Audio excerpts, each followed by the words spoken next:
Empleo, el atole del IMSS. Esto es lo que escribí esta semana para el comentario del día. Esta es la coyuntura económica y algo más.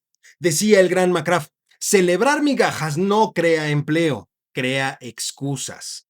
La moradora de Palacio se sentó sonriente en la mañanera mientras el director del IMSS presumía, con tono de victoria, que hay más empleo formal. Y sí, en el papel suena bonito. En el primer trimestre de 2026 se reportaron 207,604 nuevos puestos. Esto de manera formal.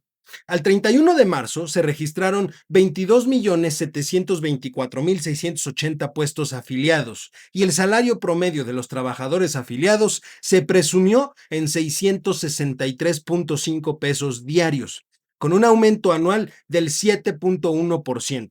Aplausos, gráficos, narrativa y el clásico vamos muy bien.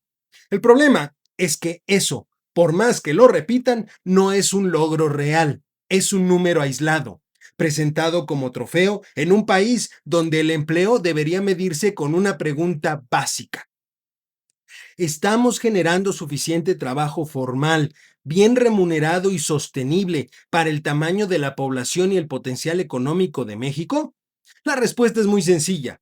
No, no lo estamos haciendo. Y no porque este gobierno sea el único culpable, no lo es, sino porque la 4T se ha dedicado a acentuar los incentivos equivocados. Pongamos el estándar mínimo sobre la mesa. México debería crear 1.2 millones de empleos al año, es decir, 100,000 al mes.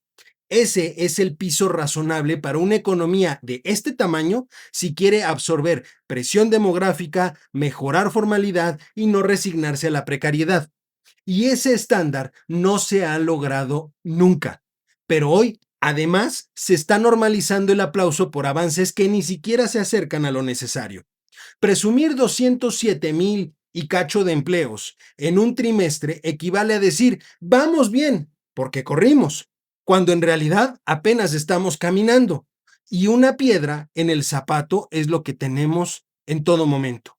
Y esa piedra se llama informalidad. De acuerdo a la encuesta nacional de ocupación y empleo de marzo de 2026, se pone el dedo en la llaga. La población económicamente activa fue de 61.6 millones, pero la tasa de informalidad laboral se ubicó en 54.8%, es decir, más de la mitad del trabajo en México sigue ocurriendo fuera de la formalidad.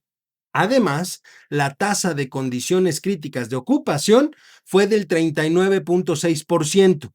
Es decir, millones trabajan, sí, pero en condiciones que no son precisamente de bienestar como presume este gobierno. Y mientras este gobierno presume empleo formal, la realidad es que la economía sigue siendo una fábrica de sobrevivencia. Si a alguien le quedaba duda de la magnitud del problema, la medición de la economía informal lo deja aún más claro. Esto de acuerdo con el INEGI. En 2024, la economía informal representó 25.4% del PIB. Y aquí está el dato que debería ser escándalo nacional. 54.4% de la población ocupada en condiciones de informalidad generó solo 25.4% del PIB, mientras que 45.6% de ocupados formales generaron 74.6% del PIB. En buen cristiano, la informalidad no es una opción de vida, es una trampa de productividad. Y un país atrapado en baja productividad no puede presumir desarrollo por más transferencias que se repartan. Entonces, ¿por qué no es logro lo que presume el IMSS? Porque el número no cambia el fondo. El país sigue estructuralmente informal y la política pública reciente ha sido un catálogo de incentivos negativos. Primero, los programas sociales como transferencias directas han terminado por operar en determinados casos como sustituto de ingreso y como señal cultural. La formalidad no es indispensable. No estoy diciendo, ojo, que la gente no necesite apoyos. Estoy diciendo que sin una estrategia paralela para poder elevar productividad y formalidad, el apoyo se vuelve dependencia y se vuelve argumento para no arreglar lo que está de fondo. Segundo, pulverizar el sistema de salud ha tenido un efecto que casi nadie quiere nombrar. Se rompió el gancho natural de la formalidad. En México, uno de los motivos más poderosos para preferir empleo formal era acceso a servicios de salud, medicinas y cierta cobertura. Hoy, con un sistema rebasado, con carencias y con atención insuficiente, el trabajador se pregunta, ¿para qué pago si al final no hay? Y esa pregunta se está volviendo cada vez más común. La formalidad pierde atractivo, aunque el gobierno se vista de triunfalismo para decir lo contrario. Tercero, el micro, pequeño y mediano empresario, el que sí genera empleo, está siendo aplastado por dos pinzas, el crimen y el Estado. Por un lado, la extorsión y el derecho de piso, que te convierten en un rehén. Y por el otro, trámites, costos, inspecciones y un entorno regulatorio que a veces parece diseñado para cansarte. En ese contexto, ¿qué empresario va a contratar más formal y mejor pagado si no puede ni operar en paz? Y cuarto, el gran elefante, la inversión, algo que hemos repetido en este espacio una y otra y otra y otra vez. Sin inversión productiva, no hay manera de elevar la productividad ni la competitividad. Sin productividad, los salarios no suben de forma sostenible. Y sin salarios sostenibles, el mercado interno se vuelve frágil. Por eso, el empleo formal no es solo un número del IMSS, es el resultado de todo un ecosistema. Si el ecosistema está enfermo, el empleo formal se vuelve escaso. Si es escaso, presumirlo como trofeo es exactamente lo que es dar a tole con el dedo. Así que sí, qué bueno que haya empleo formal. Nadie sensato quiere menos formalidad. Pero no nos confundamos, esto no es un éxito, es apenas un dato conveniente.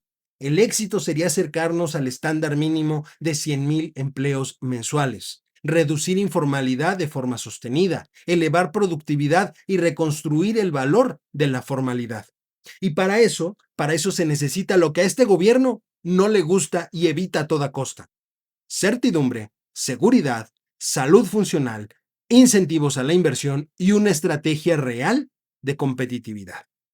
Así los tiempos estelares del segundo piso de la transformación de cuarta.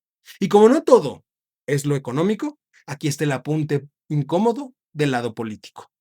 El fin de semana pasado, en gira por Hidalgo, la corcholata mayor se regaló una escena que vale más que 100 informes. Preguntó si había doctores y medicinas. Los adultos mayores, sin libreto, sin miedo y sin ganas de quedar bien, le contestaron lo obvio: no, no hay ni médicos ni medicinas. Y entonces ella fue a verificar. Y ¡oh, sorpresa! No había. Pero claro, no es culpa de ellos. Nunca es culpa de ellos. Siempre es culpa del proveedor, del pasado, del contexto, de Mercurio retrógrado, de cualquiera, menos de quien gobierna. Ese es el sello del régimen: discursos de grandeza y avance, y del otro lado, una población que vive el olvido, la incompetencia en carne propia y todo lo demás que es malo en este país. Y cuando la realidad los exhibe, aplican el manual: minimizan, se indignan, se victimizan y prometen revisar. Revisan tanto que se les va el sexenio entre las manos. Lo más ofensivo no es el ridículo público, es la normalización del cinismo.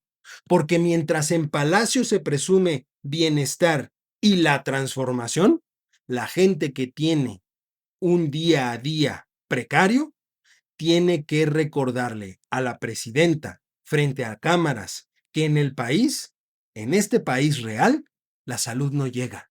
Y si el gobierno necesita giras para poder descubrir que no hay medicinas, entonces el problema no es el proveedor, el problema, el problema es el propio gobierno. Yo soy Eduardo López y esto fue La Coyuntura Económica y algo más.